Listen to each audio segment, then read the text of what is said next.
Hello student, from today we will start our exercises of chapter 1 in civics. Okay, the topic of lesson is on equality. You have already studied in this chapter about the equality. आप सब ने इस chapter में पढ़ा कि किस तरह के इनक्वालिटी और किस तरह के भेदभाव धर्म जाति और रंग के आधार पर हमारे समाज में किए जाते हैं। और आज़ादी के बाद भी ये जो भेदभाव था वो आज भी हमारे समाज में चलता आ रहा है।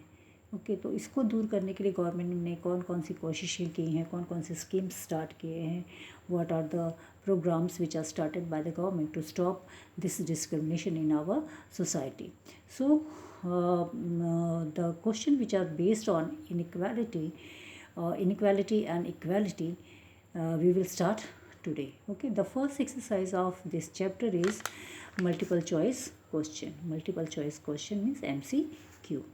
The first question of MCQ is, which of the following book is Om Prakash Valmiki's autobiography? Okay, और ओम प्रकाश वाल्मीकि की और कौन सी ऑटोबायोग्राफी है? ऑटोबायोग्राफी जो हमने आपको हिस्ट्री में भी बताया था कि ऑटोबायोग्राफी जो ऑटोबायोग्राफी होती है वो आत्मकथा होती है जो पर्सन अपने आप लिखता है। Okay, the account life account of a person which is written by himself. Okay, तो options are Joothan, Godan, Gulamgiri or none of these, and your answer will be Juthan. Answer is the Juthan. Second question is, why was Om Prakash Valmiki discriminated against in his school? School में उनका discrimination क्यों किया जाता था? Why? Because he was a poor student. Second option is because his father was poor. Third option is because he was Dalit, and fourth option is because he was unclean and untidy. Your answer will be because he was a Dalit. आपका answer क्या होगा? क्योंकि वो एक दलित थे, because he was a Dalit. Okay. Then third question is, which of the following statement is incorrect regarding the midday meal scheme? इनमें से कौन सा स्टेटमेंट मिड डे मील के रिगार्डिंग क्या है? गलत है।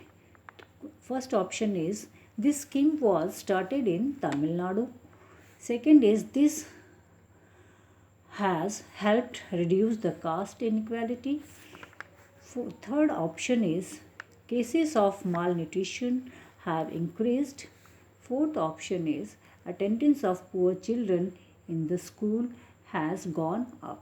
Okay, ये चार ऑप्शन है, इनमें से कौन सा ऑप्शन इनकरेक्ट है regarding the mid day meal? तो answer is cases of malnutrition have increased. Answer है केसेस ऑफ माल, यानी कुपोषण के इंक्रीज होना, कुपोषण का इंक्रीज होना, ये इनकरेक्ट ऑप्शन है मिड डे मील के रिगार्डिंग। आपको पहले ही बताया था mid day meal was firstly started in Tamil Nadu.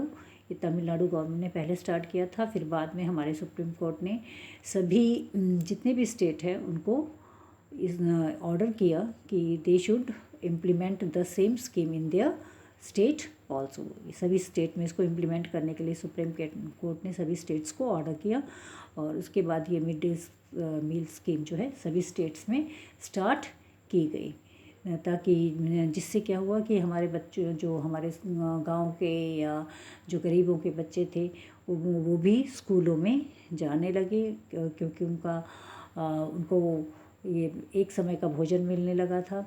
और इससे क्या हुआ कि माँओं की जो चिंताएं थी, जो वर्किंग वुमेंस थी, यानी कि जो गांव मजदूरी किया करती थी, उनके बच्चों को भी अब स्कूल में प्रॉपर उनका ध्यान रखा जाने लगा, उनको एक समय का खाना मिलने लगा, और वो बिना चिंता के अपने काम पर जा सकती थी। तो इसलिए मिड डे स्कीम सभी स्टेट में स्टार्ट किया गया, जिससे अब धीरे धीरे हमारे जो वो बच्चे जो कि घर में ही रह जाते थे या अपने भाई बहनों की देखभाल करते थे, गरीबों के बच्चे, अब स्कूल जाने लगे और शिक्षा की तरफ इनका भी ध्यान जाने लगा। ओके, तो इससे क्या हुआ कि बच्चों की अटेंडेंस भी प्राइमरी स्कूलों में, गवर्नमेंट स्कूलों में बढ़ने लगी। Okay, next question is, which article of Indian Constitution prohibits the discrimination on grounds of religion, race, caste, sex और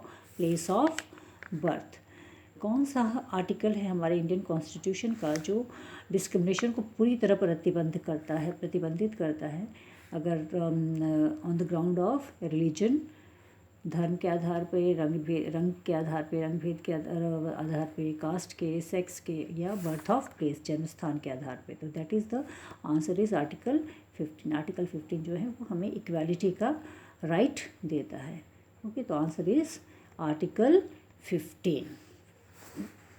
Article 15 is right to equality. Then fifth is who called the dams the temple of modern India. किसने dam को modern India का temple कहा? Who was that personality? ठीक है, आज़ाद भारत का तीर्थ स्थान कहा था. Option is Mahatma Gandhi, Pandit Jawaharlal Nehru, Sardar Patel and B R Ambedkar.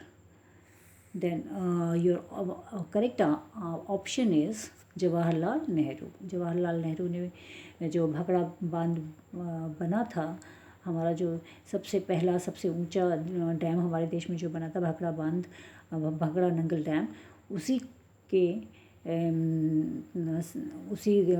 बांध के संबंध में उन्होंने ये स्टेटमेंट दिया था कि the dams are the temples of modern India. Okay. Now the match the following. We will now do the match the following. See here. In match the following में आप जो भी स्टेटमेंट जिससे मैच करता है उसको उसके सामने ही सामने मैच करेंगे. ओके, कोई भी बच्चे जिगजैग वे में इसको मैच नहीं करेगा. Okay, is it clear? Exercise B is match the column. In match the column, you will do first, you will write column A and in B column जो column जिससे match करेगा B column में आप उसको उसके सामने ही लिखेंगे. Okay, not like the small student.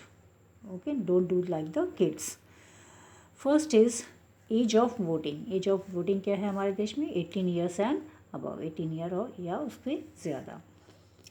And second is civil right act. Civil right act के बारे में हमने बताया था आपको. Civil right act it was imposed in 1964 in America. 1964 में अमेरिका में ये रंग भेद के खिलाफ ये एक्ट लाया गया. सिविल राइट एक्ट आपको हमने रोज़ा पार्क के बारे में पढ़ाया था, तो उसी से रिलेटेड ये एक्ट है.